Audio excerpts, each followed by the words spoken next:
ഏറ്റവും നല്ല അടിമയെ തേടിയാണ് ഇന്ന് മുസ്ലിം ലീഗ് നിൽക്കുന്നത്. അത് വി ഡി സതീശനായിരിക്കുമോ ഏറ്റവും നല്ല അടിമ, അതോ കെ സി വേണുഗോപാലായിരിക്കുമോ ഏറ്റവും നല്ല അടിമ, രമേശ് ചെന്നിത്തലയായിരിക്കുമോ ഏറ്റവും നല്ല അടിമ? അപ്പോൾ ഈ 5 വർഷത്തോടു കൂടി UDFന്റെ പതനവും കേരളം കാണേണ്ടി വരുമോ? പച്ചഹാരവും പച്ച ജിലേബിയും പച്ച ലഡുവും കത്തിക്കാൻ മടിക്കുന്ന നിലവിളക്കുകളും വരും ദിവസങ്ങളിൽ കേരളം കാണാൻ പോവുകയാണ്. നേമത്തെ താമരയുടെ വിജയം എത്രത്തോളം സന്തോഷം നൽകിയിരുന്നു? ഈ ഡബിൾ പൂട്ടിട്ട് പൂട്ടിയ ഒരു സ്ഥലമല്ലേ, പൂട്ടി ശരിയാണ്, പക്ഷെ അതിൻ്റെ താക്കോൽ ജനങ്ങളുടേതാണെന്ന് ബോധ്യപ്പെടുത്താനുള്ള ഒരു ആഗ്രഹം ജനങ്ങൾക്കുണ്ടായിരുന്നു. ഇനി കമ്മ്യൂണിസം കേരളത്തിലില്ല, കമ്മ്യൂണിസം അവസാനിച്ചു. പിണറായി പാറയിൽ നിന്ന് തുടങ്ങിയ കമ്മ്യൂണിസ്റ്റ് പാർട്ടിയെ പിണറായി തന്നെ അന്ത്യകൂദാശ ചെയ്ത ഒരു ചരിത്ര നിമിഷം കൂടിയാണ് ഈ കഴിഞ്ഞ 4-ാം തീയതി. ഇന്ത്യയിലെ ഏറ്റവും നല്ല കാര്യകർത്താക്കന്മാർ കേരളത്തിലുള്ള കാര്യകർത്താക്കന്മാർ. കാരണം അവൻ നേരിട്ട വെല്ലുവിളികൾ ചെറുതായിരുന്നു. മഞ്ചേശ്വരം എടുക്കുകയാണെങ്കിലും പേരാമ്പ്ര ഇത്തരത്തിലുള്ള മണ്ഡലങ്ങൾ എടുക്കുന്ന സമയത്ത് മതത്തിന്റെ പേരിലുള്ള വോട്ടുകൾ വലിയ രീതിയിൽ തിരഞ്ഞെടുപ്പ് ഫലത്തെ സ്വാധീനിച്ചതായി നമുക്ക് കാണാൻ സാധിക്കും. ശ്രീ കെ സുരേന്ദ്രൻ്റെ ഫ്ലക്സ് ബോർഡുകൾ ബോംബിട്ട് തകർക്കുന്ന മുസ്ലിം ലീഗിൻ്റെ ഭീകരത നമ്മൾ കാണുന്നു. മലപ്പുറത്ത് ഒരു ആടിനെ പരസ്യമായിട്ട് തല ഇറക്കുന്ന മുസ്ലിം ഭീകരത നമ്മൾ കാണുന്നു. അപകടമാണ്.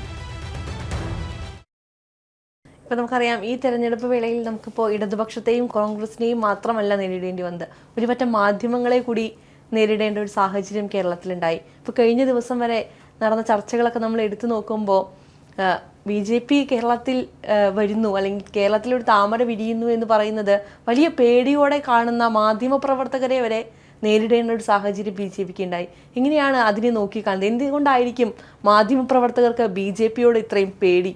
മാധ്യമപ്രവർത്തകർ അവരുടെ സ്വത്വമില്ലായ്മയാണ് ഭയക്കുന്നത്. അവർ യഥാർത്ഥത്തിൽ ഇവിടെ കേരളത്തിൽ BJP പ്രവർത്തകർ അല്ലെങ്കിൽ ദേശീയ പ്രസ്ഥാനങ്ങളിലെ പ്രവർത്തകർ അഭിമുഖീകരിക്കുന്ന വെല്ലുവിളി ചെറുതല്ല. നമ്മളിപ്പോൾ ഉത്തരേന്ത്യയിൽ അവർ അഭിമുഖീകരിക്കുന്ന വെല്ലുവിളികൾ അല്ല കേരളത്തിൽ അഭിമുഖീകരിക്കുന്ന വെല്ലുവിളി. കേരളത്തിൽ ലോകം മുഴുവൻ നശിച്ച കമ്മ്യൂണിസ്റ്റ് പാർട്ടി കേരളത്തിൽ അവശേഷിപ്പുണ്ട്. ഇന്ത്യയിൽ മുഴുവൻ വലിച്ചു ദൂരേക്കെറിഞ്ഞ കോൺഗ്രസിൻ്റെ അവശേഷിപ്പ് ഇവിടെ കിടപ്പുണ്ട്. ഇന്ത്യയെ രണ്ടായിട്ട് വെട്ടിമുറിച്ച ഏറ്റവും വലിയ വർഗീയ ശക്തിയായിട്ടുള്ള മുസ്ലിം ലീഗ് അധികാര സ്ഥാനങ്ങളിൽ വരുന്ന ഒരു സംസ്ഥാനമാണ് കേരളം. ഈ രാജ്യത്ത് കാശ്മീരിൽ നിന്നുൾപ്പെടെ ആട്ടിപ്പായിച്ച ഇസ്ലാമിക തീവ്രവാദികൾ അവരുടെ ഒരു ഹബ്ബാണ് ഈ കേരളം. അതോടൊപ്പം തന്നെ കമ്മ്യൂണിസ്റ്റ് ഈ ഇസ്ലാമിക തീവ്രവാദികളുടെ ജനിസിൽപ്പെട്ട കുറേ മാധ്യമപ്രവർത്തകരുടെ ഒരു വേണ്ടി വന്നുള്ളൊരു ആഭാസ കേന്ദ്രവും കൂടിയാണ് ഈ കേരളം. അപ്പോൾ BJP അല്ലെങ്കിൽ ദേശീയ പ്രസ്ഥാനങ്ങൾ ഒരേ സമയത്ത് അഭിമുഖീകരിക്കുന്നത് മുസ്ലിം ലീഗിൻ്റെ ഭീഷണി, മുസ്ലിം ലീഗിൻ്റെ അഭിമുഖീകരിക്കണം, കോൺഗ്രസിനെ അഭിമുഖീകരിക്കണം, കമ്മ്യൂണിസ്റ്റ് പാർട്ടി അഭിമുഖീകരിക്കണം, വിഘടനവാദ വിധ്വംസക ശക്തികളെ അഭിമുഖീകരിക്കണം. ഇവർക്കെല്ലാം ചൂട്ടുപിടിക്കുന്ന മാധ്യമങ്ങളെയും അഭിമുഖീകരിക്കണം. ഇത്രയും വെല്ലുവിളികൾ ബൗദ്ധികമായും ശാരീരികമായും രാഷ്ട്രീയമായും ഭരണപരമായിട്ടും നിയമപരമായിട്ടും ഇത്രയും വെല്ലുവിളികൾ ഇത്രയും മേഖലകളിൽ നിന്ന് ഒരേ സമയം നേരിട്ടിട്ടാണ് കഴിഞ്ഞ 10-60-70 വർഷമായിട്ട് ഈ പാർട്ടിയിലെ പ്രവർത്തകർ ഈ പ്രസ്ഥാനത്തിൻ്റെ പതാക അല്പപ്പോലും അതിന് ഒരു കളങ്കവും വരാതെ കാത്തു സൂക്ഷിച്ചത് ഈ എല്ലാ വെല്ലുവിളികളെയും നേരിട്ടിട്ടാണ്. അതുകൊണ്ട് ഒരു ഗുണം എന്താണെന്നറിയോ? കരുത്ത്, ഇച്ഛാശക്തി. ഇതിൽ ഇന്ത്യയിലെ ഏറ്റവും നല്ല കാര്യകർത്താക്കന്മാർ കേരളത്തിലുള്ള കാര്യകർത്താക്കന്മാരാണ്. കാരണം അവൻ നേരിട്ട വെല്ലുവിളികൾ ചെറുതായിരുന്നില്ല. അവൻ ദൈനംദിനം അഭിമുഖീകരിക്കുന്ന പ്രതിസന്ധികൾ അത് ചെറുതായിരുന്നില്ല. അതുകൊണ്ട് വലിയ വെല്ലുവിളികളും വലിയ പ്രതിസന്ധികളും നിരന്തരമായിട്ട് ദശാബ്ദങ്ങളായിട്ട് അനുഭവിച്ച് അതിലൂടെ രൂപീകൃതമായിട്ടുള്ള പുതിയ തലമുറയ്ക്ക് ഇനി എന്ത് പ്രതിസന്ധി ഉണ്ടായാലും കേരളത്തിൽ വിജയം ഞങ്ങളുടേതാക്കാൻ, നമ്മുടേതാക്കാൻ സാധിക്കും എന്ന് തെളിയിച്ചു തുടങ്ങിയ ദിവസങ്ങളാണ് ഇതെല്ലാം. ഉറപ്പായിട്ടും. ഒപ്പം തന്നെ നമുക്കറിയാം, ഇപ്പോൾ മഞ്ചേശ്വരം എടുക്കുകയാണെങ്കിലും പേരാമ്പ്ര ഇത്തരത്തിലുള്ള മണ്ഡലങ്ങൾ എടുക്കുന്ന സമയത്ത് മതത്തിൻ്റെ പേരിലുള്ള വോട്ടുകൾ വലിയ രീതിയിൽ തിരഞ്ഞെടുപ്പ് ഫലത്തെ സ്വാധീനിച്ചതായി നമുക്ക് കാണാൻ സാധിക്കും. കാരണം മഞ്ചേശ്വരത്തെ പ്രത്യേകിച്ച് നമ്മൾ എടുത്തു പറയേണ്ടിയിരിക്കുന്നു. സുരേന്ദ്രേട്ടന് കിട്ടിയ വോട്ടുകൾ നമ്മൾ എടുത്തു നോക്കുമ്പോൾ വലിയ വർധനവ് നമുക്ക് അതിൽ കാണാം. പക്ഷേ മറ്റു വോട്ടുകൾ അത് പേര് കൊണ്ട് മാത്രം വോട്ട് മാറിപ്പോവുക എന്ന് പറയുന്നത്, ഇപ്പം എല്ലാവരും പറയും ഇത് കേരളമാണ്, കേരളത്തിൽ ഇങ്ങനത്തെ പ്രശ്നങ്ങളില്ല എന്ന് പറയുമ്പോൾ എങ്ങനെയാണ് ഇത് സാധിക്കുന്നത്? കേരളം ഹിപ്പോക്രസിയുടെ ഒരു കേന്ദ്രമാണ്. കേരളത്തിൽ എന്താണോ ഉണ്ടെന്ന് ഇവിടുത്തെ കമ്മ്യൂണിസ്റ്റുകാരും കോൺഗ്രസ്സുകാരും ഒരു കൂട്ടം മീഡിയയും പറയുന്നു, യഥാർത്ഥത്തിൽ അതൊന്നും ഇവിടെയില്ല. കേരളമാണ് ഏറ്റവും വലിയ രാഷ്ട്രീയത്തിൽ വർഗീയത കലർത്തുന്ന, ഏറ്റവും അപകടകരമായിട്ടുള്ള പ്രവണത നിലനിൽക്കുന്നൊരു സംസ്ഥാനം കേരളമാണ്. കേരളത്തിൽ പുരപ്പുറത്ത് കയറിയിരുന്ന് മതേതരം കൂവുന്ന ഇവിടുത്തെ കമ്മ്യൂണിസ്റ്റുകാരും കോൺഗ്രസ്സുകാരും ഒന്നാം തരം വർഗീയവാദികളായിട്ട് മാറിക്കഴിഞ്ഞിരിക്കുന്നു. മതമാണ് മതമാണ് മതമാണ് വിഷയം എന്ന് പറയുന്നതാണ് ഉത്തര കേരളത്തിലെ പ്രധാനപ്പെട്ട രാഷ്ട്രീയ മുദ്രാവാക്യം. അതാണ്. മാത്രമല്ല, മതമാണ് മതമാണ് മതമാണ് വിഷയമെന്ന് പറയുന്നവർ ആ മുസ്ലിം ലീഗ് ഇന്ന് പഴയ മുസ്ലിം ലീഗുമല്ല. ജമായത്ത് ഇസ്ലാമിയുടെ തലച്ചോറ് കടം വാങ്ങിയ മുസ്ലിം ലീഗാണ് ഇന്നിവിടെ ഉള്ളത്. അതുകൊണ്ടാണ് ഹാഗിയ സോഫിയ പള്ളി തകർക്കപ്പെട്ടപ്പോൾ അതിനനുകൂലമായിട്ട് ലേഖനമെഴുതിയ ആളാണ് മുസ്ലിം ലീഗിൻ്റെ സംസ്ഥാന അധ്യക്ഷൻ. 16 വയസ്സ് കഴിഞ്ഞ ഒരു 10ാം ക്ലാസ്സിൽ ഏറ്റവും കൂടുതൽ മാർക്ക് വാങ്ങിയ ഒരു പാവപ്പെട്ട പെൺകുട്ടി സ്റ്റേജിലേക്ക് അവാർഡ് വാങ്ങാനായി സ്റ്റേജിലേക്ക് കയറുമ്പോൾ അവളെ ഇറക്കി വിട് എന്ന് ആക്രോശിക്കുന്ന മതവെറിയന്മാർ മുസ്ലിം ലീഗിൻ്റെ പേരിൽ അഴിഞ്ഞാടുന്ന സ്ഥലമാണ്. ഇന്നലെ ശ്രീ കെ സുരേന്ദ്രൻ്റെ ഫ്ലക്സ് ബോർഡുകൾ ബോംബിട്ട് തകർക്കുന്ന മുസ്ലിം ലീഗിൻ്റെ ഭീകരത നമ്മൾ കാണുന്നു. ഇന്ന് മലപ്പുറത്ത് ഒരു ജീവി, ഒരു ആടിനെ പരസ്യമായിട്ട് തല ഇറക്കുന്ന മുസ്ലിം ഭീകരത നമ്മൾ കാണുന്നു. അപകടമാണ്. ഈ മതമാണ് എന്ന് കമ്മ്യൂണിസ്റ്റുകാരും കോൺഗ്രസ്സുകാരും ഈ മതവെറിയന്മാരുടെ അടിമകളായി മാറിയതിൻ്റെ അപകടം നമ്മൾ ഓരോന്നായിട്ട് കണ്ടുകൊണ്ടിരിക്കുകയാണ്. അതുകൊണ്ട് ഇത് അപകടമാണ്. വികസനമാണ് വേണ്ടത് എന്ന് പറയുന്ന ഒരു പുതിയ ചിന്ത മതാതീതമായിട്ട് കേരളത്തിൽ ഉയരേണ്ടതുണ്ട്. ജാതിക്കതീതമായി കേരളത്തിൽ ഉയരേണ്ടതുണ്ട്. രാഷ്ട്രീയത്തിനതീതമായി കേരളത്തിൽ ഉയരേണ്ടതുണ്ട്. പ്രാദേശികതയ്ക്ക് അതീതമായി കേരളത്തിൽ ഉയരേണ്ടതുണ്ട്. അത്തരത്തിലുള്ള ഭാവാത്മകമായിട്ടുള്ള, ക്രിയേറ്റീവായിട്ടുള്ള, ഇൻക്ലൂസീവായിട്ടുള്ള ഒരു കാഴ്ചപ്പാടാണ് കേരളത്തിൽ ഇന്ന് ഭാരതീയ ജനതാ പാർട്ടി NDA അവതരിപ്പിക്കുന്നത്. നരേന്ദ്രമോദി സർക്കാർ കഴിഞ്ഞ 12 വർഷമായിട്ട് ഈ രാജ്യത്ത് ചെയ്തുകൊണ്ടിരിക്കുന്നതും അതേ രീതിയിലുള്ള ഒരു സമീപനമാണ്. ആ സമീപനം കേരളം സ്വീകരിച്ചേ പറ്റൂ. കേരളത്തിലെ പൊതുസമൂഹത്തിൻ്റെ ഉള്ളിൽ ആധ്യാത്മിക, ധാർമ്മിക, സാംസ്കാരിക, മതേതരമായിട്ടുള്ള ഒരു വലിയ സങ്കല്പമുണ്ട്. ശ്രീനാരായണ ഗുരുദേവനും ചട്ടമ്പി സ്വാമികളും അയ്യാഗുരുവും അയ്യങ്കാളിയും മന്നത്താചാര്യനും ശങ്കറും ഒക്കെ ഉയർത്തിയ ഒരു വലിയ നവോത്ഥാനത്തിൻ്റെ അവശേഷിപ്പുകൾ അത് ഓരോരുത്തരുടെയും മനസ്സിലുണ്ട്. അതിനെ ഉദ്ദീപിപ്പിക്കാൻ, അതിനെ പുതിയൊരു രാഷ്ട്രീയ സംസ്കാരമായി കേരളത്തിലേക്ക് പുനരവതരിപ്പിക്കാൻ, അത് വികസിത കേരളത്തിന് കരുത്തു പകരാൻ BJPയിലൂടെ മാത്രമേ സാധിക്കൂ. അത് കേരളത്തിന് വളരെ പെട്ടെന്ന് തന്നെ ബോധ്യമായി തുടങ്ങുന്നു, പൂർണ്ണമായി ബോധ്യമാകും എന്നുള്ള ശുഭകരമായിട്ടുള്ള പ്രതീക്ഷ ഞങ്ങൾക്കുണ്ട്. ഹിന്ദു ആചാരങ്ങളെയും എല്ലാം ഒരുപാട് തവണ അപമാനിക്കുന്ന സമയത്തും മുസ്ലിം ആചാരങ്ങളെയും വിശ്വാസങ്ങളെയും ചേർത്ത് പിടിക്കുന്ന മുഖ്യമന്ത്രിയെയും സർക്കാരിനെയും നമ്മൾ കണ്ടത്. പക്ഷേ ഇതെല്ലാം തിരിഞ്ഞു നിന്ന് കൊത്തുന്ന ഒരു തിരഞ്ഞെടുപ്പ് കൂടിയായിരുന്നില്ലേ ഈ 2026 ഈ കാപട്യങ്ങളുടെ കലവറയാണ് കേരളം. നമുക്കറിയാമല്ലോ, ഒരു കാലത്ത് കമ്മ്യൂണിസ്റ്റ് പാർട്ടിയുടെ മുദ്രാവാക്യം എന്തായിരുന്നു? ഞങ്ങളിലില്ല ഹിന്ദു രക്തം, ഞങ്ങളിലില്ല ക്രിസ്ത്യൻ രക്തം, ഞങ്ങളിലില്ല മുസ്ലിം രക്തം, ഞങ്ങളിലുള്ളത് മനുഷ്യരക്തം. മനുഷ്യാവകാശ കമ്മീഷനെക്കുറിച്ച് പറഞ്ഞാൽ അവർക്ക് ശബ്ദമില്ല. അവർ ന്യൂനപക്ഷാവകാശ കമ്മീഷന് വേണ്ടി വാദിക്കുന്നു. അതോടൊപ്പം തന്നെ ഏകീകൃത സിവിൽ കോഡിനെക്കുറിച്ച് പറഞ്ഞു കഴിഞ്ഞാൽ അവർ പാടില്ല എന്ന് പറയുന്നു. EM ശങ്കരൻ നമ്പൂതിരിപ്പാടും അച്യുതാനന്ദനും ഉൾപ്പെടെയുള്ള കമ്മ്യൂണിസ്റ്റുകാർ പറഞ്ഞിരുന്നതാണ് ഏകീകൃത സിവിൽ നിയമം ഇവിടെ വേണമെന്ന്. ഇന്നവർ അതിനെതിരാണ്. പൗരത്വ ഭേദഗതി നിയമം ഈ രാജ്യത്ത് വേണമെന്ന് 2012 CPMൻ്റെ പാർട്ടി കോൺഗ്രസ്സിലെ പ്രമേയമാണ്. അത് 2016 BJP നടപ്പാക്കിയപ്പോൾ അതിനെതിരെ വരുന്നു. അതോടൊപ്പം തന്നെ മുത്തലാഖ് നിരോധിക്കണം എന്നുള്ളത് കമ്മ്യൂണിസ്റ്റ് പാർട്ടിയുടെ പ്രഖ്യാപിത നിലപാടായിരുന്നു. ആ മുത്തലാഖ് BJP നിരോധിച്ചപ്പോൾ കമ്മ്യൂണിസ്റ്റ് പാർട്ടിയുടെ നിറം മാറി, നിലപാട് മാറി. അതുപോലെ തന്നെ സ്ത്രീകളുടെ സ്വാതന്ത്ര്യം സംരക്ഷിക്കാൻ വേണ്ടിയെടുക്കുന്ന നിലപാടുകൾ, ആ നിലപാടുകളിൽ കമ്മ്യൂണിസ്റ്റ് പാർട്ടി മലക്കം മറിയുന്നു. കാരണം കമ്മ്യൂണിസ്റ്റ് പാർട്ടിയുടെ നിലപാടുകൾ, കാശ്മീരിൻ്റെ 370-ാം വകുപ്പ്, അതിൽ കമ്മ്യൂണിസ്റ്റ് പാർട്ടിയുടെ നിലപാട്, ഇതെല്ലാം മാർക്സിസത്തിൽ നിന്ന് മൗദൂദിസത്തിലേക്കുള്ള കമ്മ്യൂണിസ്റ്റ് പാർട്ടിയുടെ പ്രയാണമാണ് കാണിക്കുന്നത്. കമ്മ്യൂണിസ്റ്റ് പാർട്ടി ഇന്ന് ജമായത്തെ ഇസ്ലാമിയും SDP-യും പറയുന്ന അജണ്ട മാർക്സിസത്തിന് പകരം മൗദൂദിസത്തിൻ്റെ ആ അജണ്ട കമ്മ്യൂണിസ്റ്റ് അജണ്ടയായിട്ട് കേരളത്തിൽ അവതരിപ്പിക്കപ്പെട്ടിരിക്കുന്നു. ഇത് തന്നെയാണ് മമതാ ബാനർജി പശ്ചിമ ബംഗാളിലും അവതരിപ്പിച്ചത്. അതിന് പണി കിട്ടി. ഇപ്പോൾ കേരളത്തിൽ കമ്മ്യൂണിസ്റ്റ് പാർട്ടിക്ക് പണി കിട്ടി. ഇനി ഈ കമ്മ്യൂണിസ്റ്റ് പാർട്ടിക്ക് കേരളത്തിലൊരു വസന്തമില്ല. ഇനി ഈ കമ്മ്യൂണിസ്റ്റ് പാർട്ടിക്ക് കേരളത്തിലൊരു യുവത്വമില്ല.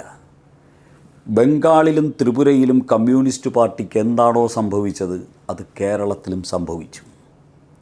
അതാണ് കമ്മ്യൂണിസ്റ്റ് പാർട്ടിയുടെ വിമതന്മാർ ആയിട്ട് രംഗത്ത് വന്നവരെ മുഴുവൻ കമ്മ്യൂണിസ്റ്റുകാരും ജനങ്ങളും ഒരുമിച്ച് ചേർന്ന് വിജയിപ്പിച്ച് കയ്യിൽ കൊടുത്തത് കമ്മ്യൂണിസത്തിനെ തകർക്കാൻ വേണ്ടിയുള്ള ഈ കേരളത്തിൻ്റെ നിശ്ചയദാർഢ്യത്തിൻ്റെ പ്രതീകമായിരുന്നു. ഇനി കമ്മ്യൂണിസം കേരളത്തിലില്ല. കമ്മ്യൂണിസം അവസാനിച്ചു. പിണറായി പാറയിൽ നിന്ന് തുടങ്ങിയ കമ്മ്യൂണിസ്റ്റ് പാർട്ടിയെ പിണറായി തന്നെ അന്ത്യകൂദാശ ചെയ്ത ഒരു ചരിത്ര നിമിഷം കൂടിയാണ് ഈ കഴിഞ്ഞ 4-ാം തീയതി. അതുകൊണ്ട് കമ്മ്യൂണിസത്തിന് ഇടതുപക്ഷത്തിന് UDF NDA എന്ന നിലയിലുള്ള കേരളത്തിലെ രാഷ്ട്രീയ ധ്രുവീകരണം, ആ ധ്രുവീകരണത്തിൻ്റെ ആരംഭം കൂടിയാണ് ഈ അസംബ്ലി തെരഞ്ഞെടുപ്പ്. ഇനി കേരളത്തിൽ UDFും NDAയുമാണ് ഉള്ളത്. UDF എന്ന് പറയുന്നത് മുസ്ലിം ലീഗിൻ്റെ അടിമകളായിട്ടുള്ള ഒരു വിഭാഗവും, NDA ദേശീയതയുടെ ആ മഹത്തായിട്ടുള്ള ഗംഗാപ്രവാഹം കേരളത്തിലെത്തിക്കാനും കേരളത്തിൻ്റെ വികസനം സാക്ഷാത്കരിക്കാനുള്ള രാഷ്ട്രീയ രൂപവുമായിട്ട് കേരളത്തിൽ നിൽക്കുകയാണ്. കേരളം തീരുമാനിക്കട്ടെ. മുസ്ലിം ലീഗ് നേതൃത്വം നൽകുന്ന മുസ്ലിം ലീഗിൻ്റെ അടിമകളായിട്ടുള്ള UDF ആണോ ഈ കേരളത്തിൻ്റെ ഭാവി നിശ്ചയിക്കേണ്ടത്, അതോ നരേന്ദ്രമോദിയുടെ പിന്തുണയുള്ള രാജീവ് ചന്ദ്രശേഖർ നേതൃത്വം നൽകുന്ന വികസനം മുന്നോട്ട് വയ്ക്കുന്ന BJPയും NDAയുമാണോ കേരളത്തിൻ്റെ ഭാവി തീരുമാനിക്കേണ്ടത് എന്ന 2 ചോയ്സേ ഉള്ളൂ. സ്വാഭാവികമായിട്ട് പ്രബുദ്ധ കേരളത്തിന് BJPയെയും NDAയും അല്ലാതെ മറ്റൊന്നിനെ സ്വീകരിക്കാൻ സാധിക്കില്ല എന്ന് കേരളത്തിൻ്റെ മനസ്സറിയുന്ന എല്ലാവർക്കും ബോധ്യമാകും. ഇപ്പോൾ നമുക്കറിയാം ഇനി 5 വർഷം UDFൻ്റെ ഭരണമാണ്. ഇപ്പോൾ നേരത്തെ പറഞ്ഞതുപോലെ മുസ്ലിം ലീഗിൻ്റെ അടിമകളായിട്ടാണ് UDF ഇനി ഭരണത്തിലേക്ക് എത്താൻ പോകുന്നത്. ഇപ്പോൾ പറയുന്നു ഉപമുഖ്യമന്ത്രിയായി മുസ്ലിം ലീഗിൽ നിന്ന് ഒരാളുണ്ടാകുമെന്നൊക്കെ പറയപ്പെടുന്നുണ്ട്. മുഖ്യമന്ത്രി ആരാകണമെന്നുള്ള തർക്കങ്ങൾ ഇപ്പോഴും സജീവമായി നിൽക്കുകയാണ്. അപ്പോൾ ഈ 5 വർഷത്തോടു കൂടി UDFൻ്റെ പതനവും കേരളം കാണേണ്ടി വരുമോ? പച്ചഹാരവും പച്ച ജിലേബിയും പച്ച ലഡുവും കത്തിക്കാൻ മടിക്കുന്ന നിലവിളക്കുകളും അതോടൊപ്പം തന്നെ ഹറാമാകുന്ന ഒത്തിരി രാഷ്ട്രീയ രൂപങ്ങൾ വരും ദിവസങ്ങളിൽ കേരളം കാണാൻ പോവുകയാണ്. അതിൻ്റെ കൂട്ടത്തിലാണ് മുമ്പ് 6ാം മന്ത്രി എന്ന് പറഞ്ഞ് 5ാം മന്ത്രി വിവാദം വന്നത്. ഇനിയിപ്പോൾ 6ാം മന്ത്രിയോ ഉപമുഖ്യമന്ത്രിയോ എന്തും വരാം. കേരളത്തിൽ മുസ്ലിം ലീഗ് നേരത്തെ ഞാൻ പറഞ്ഞതുപോലെ പഴയ മുസ്ലിം ലീഗല്ല, ജമായത്തെ ഇസ്ലാമി നേതൃത്വം കൊടുക്കുന്ന മുസ്ലിം ലീഗാണ്. ഈ മുസ്ലിം ലീഗ് കേരളത്തെ അങ്ങേയറ്റം അപകടപ്പെടുത്താൻ പോകുന്നൊരു മുസ്ലിം ലീഗാണ്. ഈ മുസ്ലിം ലീഗിന് അടിമയായി മാറുന്ന ഏറ്റവും നല്ല അടിമയെ തേടിയാണ് ഇന്ന് മുസ്ലിം ലീഗ് നിൽക്കുന്നത്. അത് VD സതീശനായിരിക്കുമോ ഏറ്റവും നല്ല അടിമ, അതോ KC വേണുഗോപാലായിരിക്കുമോ ഏറ്റവും നല്ല അടിമ, അതോ രമേശ് ചെന്നിത്തലയായിരിക്കുമോ ഏറ്റവും നല്ല അടിമ എന്നതിനെ സംബന്ധിച്ച് ഏറ്റവും നല്ല അടിമയെ തേടുകയാണ് മുസ്ലിം ലീഗ്. ഏത് അടിമയാണോ കേരളത്തിൻ്റെ മുഖ്യമന്ത്രിയാകുന്നത് ആ അടിമ മുസ്ലിം ലീഗിൻ്റെ താല്പര്യം നടപ്പാക്കാൻ വേണ്ടി മാത്രം നിയോഗിക്കപ്പെട്ട ആളായിരിക്കും. അവർക്ക് കേരളത്തിൻ്റെ താല്പര്യം നടപ്പാക്കാൻ സാധിക്കില്ല, ദേശീയതയുടെ താല്പര്യം നടപ്പാക്കാൻ സാധിക്കില്ല.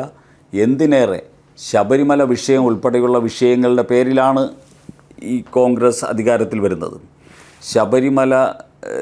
ശബരിമലയിൽ കൊള്ള നടത്തിയ ആൾക്കാരെ കൽത്തുറുങ്കിലടയ്ക്കാൻ സാധിക്കുമോ എന്നുള്ളത് സ്വാഭാവികമായിട്ട് കേരളം ചിന്തിക്കുന്ന, കേരളം ആഗ്രഹിക്കുന്ന ഒരു ചോദ്യമാണ്. അതുപോലെ തന്നെ അഴിമതി, കൊടിയ അഴിമതി, പുറംവാതിൽ നിയമനങ്ങൾ, മാസപ്പടി ഉൾപ്പെടെയുള്ള നിരവധി വിഷയങ്ങൾ കേരളത്തിൽ ശക്തമായിട്ട് ഉന്നയിക്കപ്പെട്ടിട്ടുള്ളതാണ്. ഈ വിഷയങ്ങളിലൊക്കെ ഈ സർക്കാരിൻ്റെ നിലപാട് കേരളം പരിശോധിക്കുകയാണ്. കൂടാതെ അവസാനമായിട്ട് കൊടുത്തിരിക്കുന്ന ഇന്ദിരാ ഗ്യാരണ്ടി അടുത്ത ദിവസം മുതൽ സത്യപ്രതിജ്ഞ ചെയ്ത് അടുത്ത ദിവസം മുതൽ സ്ത്രീകൾ മുഴുവൻ ബസ്സിലേക്ക് കയറാൻ പോവുകയാണ്. അവരെയൊക്കെ സൗജന്യമായിട്ട് അവർ ആഗ്രഹിക്കുന്ന സ്ഥലത്ത് എത്തിച്ചു കൊടുക്കണം.